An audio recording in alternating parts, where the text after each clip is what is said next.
Hi friend, आज की इस वीडियो में हम बात करने वाले हैं हीरो साइकिल की शानदार इतिहास की कि कैसे एक छोटी सी कंपनी जीरो से हीरो बनी, कैसे हीरो साइकिल की शुरुआत हुई।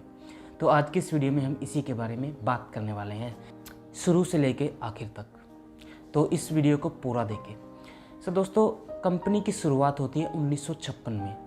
डॉक्टर ब्रिज मोहन मुंजाल जी कंपनी के संस्थापक थे और वो इंडियन लोगों को एक ऐसा अफोर्डेबल व्हीकल देना चाहते थे ताकि जो कि सभी लोग अफोर्ड कर सके। लेकिन उस समय साइकिल को भी अफोर्ड करना आम आदमी के लिए संभव नहीं था, क्योंकि साइकिल की प्रोडक्शन इतनी ज़्यादा थी नहीं, तो वो अफोर्ड कहाँ से करते। प्रोडक्शन कम थी, प्रोडक्ट बहुत ज़्यादा महंगा था, आम आदमी के रीच में नहीं था। लेकिन डॉक्टर ब्रिज मोहन जी के पास इतने पैसे नहीं थे कि वो शुरुआत में ही एकदम से साइकिल का प्लान डाल दें।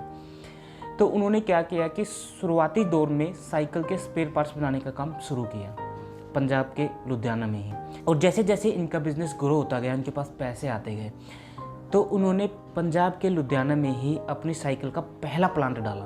और देखते ही देखते हीरो साइकिल आम आदमी के बीच में काफ़ी ज़्यादा फेमस होने लगी। और एक दौर ऐसा भी आया जब हीरो साइकिल की प्रोडक्शन इतनी बढ़ गई कि वो डेली की 7,000 से भी ज़्यादा साइकिलें बनाने लगे। और उन्होंने अपनी साइकिल को इंडिया में नहीं बल्कि विदेशों में भी एक्सपोर्ट करना शुरू कर दिया, विदेशों में भी बेचना शुरू कर दिया। और 1986 आते आते हीरो साइकिल इंडिया की नहीं बल्कि दुनिया की सबसे ज़्यादा बिकने वाली साइकिल बन गई। और सेम ईयर इनका नाम Guinness book of world record में भी दर्ज किया गया।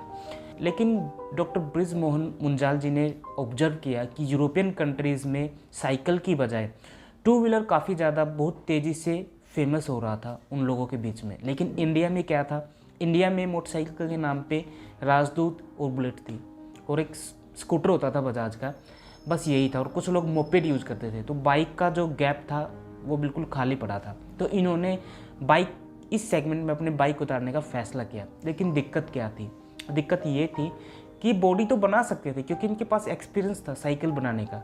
तो साइकिल बनाने का एक्सपीरियंस है तो बॉडी स्ट्रक्चर तो बना सकते थे, लेकिन इनके पास इंजन बनाने की टेक्नोलॉजी नहीं थी। लेकिन उस दौरान क्या था कि कोई भी बाहर की कंपनी, कोई भी विदेशी कंपनी डायरेक्ट इंडिया में आकर अपना जो बिज़नेस है वो नहीं कर सकती थी। ये भारतीय सरकार की पॉलिसी थी। वहीं दूसरी तरफ भारतीय सरकार इंडियन कंपनीज़ को ये अलाउ करती थी कि आप किसी भी विदेशी कंपनी के साथ में कोलैबोरेशन कर सकते हैं और अपना बिजनेस शुरू कर सकते हैं। तो हीरो साइकिल ने भी अपने बिजनेस को एक्सपेंड करने की शुरुआत की और कोलैबोरेशन किया होंडा के साथ में। उन्होंने एक पैक्ट पर साइन किया कि हीरो जो है वो बाइक की जो है बॉडी बनाएगी, स्ट्रक्चर बॉडी वगैरह सब हीरो बनाएगा, और जो इंजन है वो होंडा बनाएगा। क्योंकि होंडा के पास तो इंजन बनाने की टेक्नोलॉजी थी लेकिन हीरो के पास नहीं थी। तो इन्होंने पैक्ट साइन किया और साथ में एक डील ये भी साइन की कि दोनों कंपनी कभी भी एक दूसरे के अगेंस्ट में अपना कोई भी व्हीकल लॉन्च नहीं करेगी। तब हीरो और होंडा वजूद में आया। कंपनी का नाम पड़ा हीरो होंडा और इसका पहला प्लांट लगा हरियाणा के गुड़गांव में, दारूहेड़ा में। होंडा ने काफ़ी ऑब्जर्वेशन करने के बाद अपनी बाइक बनाई थी और जो पहला इनका प्रोडक्ट था वो था CD100, जो कि एक लाइट कॉम्पैक्ट व्हीकल था और जो कि माइलेज काफ़ी अच्छी देता था। वही हम बात करें राजदूत की, स्कूटर की या फिर बुलेट की, तो उस समय उनकी माइलेज तकरीबन 40 से 45 की वो माइलेज देते थे, क्योंकि वो सारे के सारे व्हीकल 2 स्ट्रोक इंजन में आते थे। लेकिन हीरो होंडा ने अपना पहला प्रोडक्ट 4 स्ट्रोक इंजन में उतारा था, जिससे कि उनकी माइलेज तकरीबन 80 थी और जो टॉप स्पीड थी वो भी 90 थी। ये बाइक आम लोगों के लिए थी और इसकी टैगलाइन भी थी, feel it, set it, forget it, भरो, बंद करो और भूल जाओ। और ऐसा था भी, माइलेज काफ़ी अच्छी थी।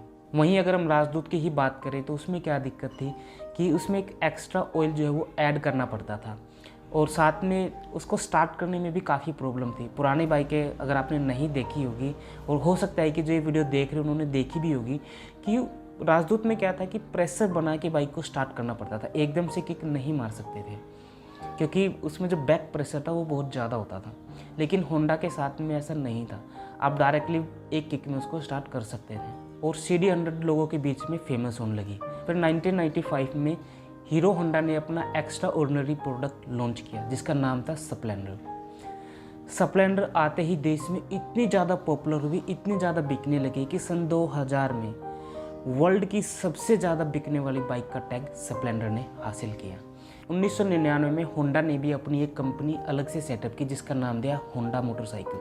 कि होंडा का क्या था कि दोनों हाथ में लड्डू हो गए थे। हीरो से भी वो अपने पैसे अर्निंग कर रहे थे कोलैबोरेशन से, और होंडा से भी अपने बाइक बेच के वो कोलैबोरेशन कर रहे थे।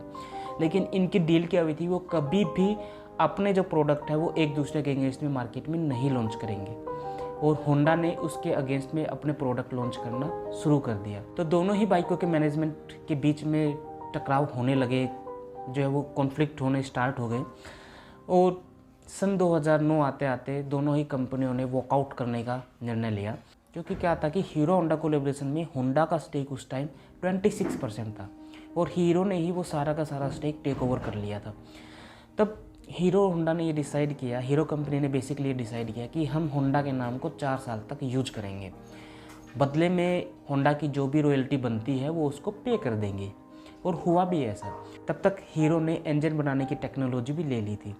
सो फाइनली सन 2014 में हीरो ने होंडा के नाम को यूज करना बंद कर दिया, रॉयल्टी पे करनी बंद कर दी, और अपनी अलग से कंपनी बनाई जिसका नाम दिया हीरो मोटोकॉर्प्स। लेकिन जब 2014 में दोनों कंपनी अलग हुई थी तो लोगों का ये मानना था कि अब ये कंपनी चल नहीं पाएगी, क्योंकि जो टेक्नोलॉजी होंडा के पास है वो हीरो के पास नहीं है। लेकिन लोगों की ये बात गलत साबित हुई। अभी भी आप देख ही रहे हैं कि इंडियन मार्केट में 46% शेयर है हीरो टू व्हीलर्स का। सो अभी आप एट प्रेजेंट देख ही रहे हैं कि हीरो की 2 बाइक मोस्ट सेलिंग बाइक है, स्प्लेंडर और HF डिलक्स। वहीं होंडा ने भी HF डिलक्स की टक्कर में अपनी CD 100 बाइक को उतारा है, जो कि कहीं पर भी टिकती नहीं है, क्योंकि CD 100 की इतनी सेल नहीं है जितनी HF डिलक्स की है। क्योंकि HF डिलक्स भी एक स्प्लेंडर की तरह कॉम्पैक्ट बाइक है, पावरफुल है, और साथ में माइलेज भी काफ़ी अच्छी देती है।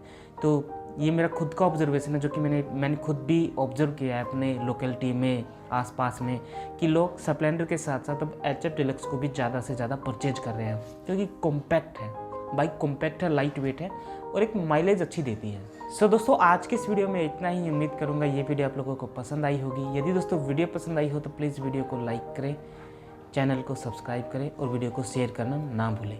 सो दोस्तों मिलते हैं किसी ऐसी ही अगली वीडियो में, तब तक के लिए बाय बाय।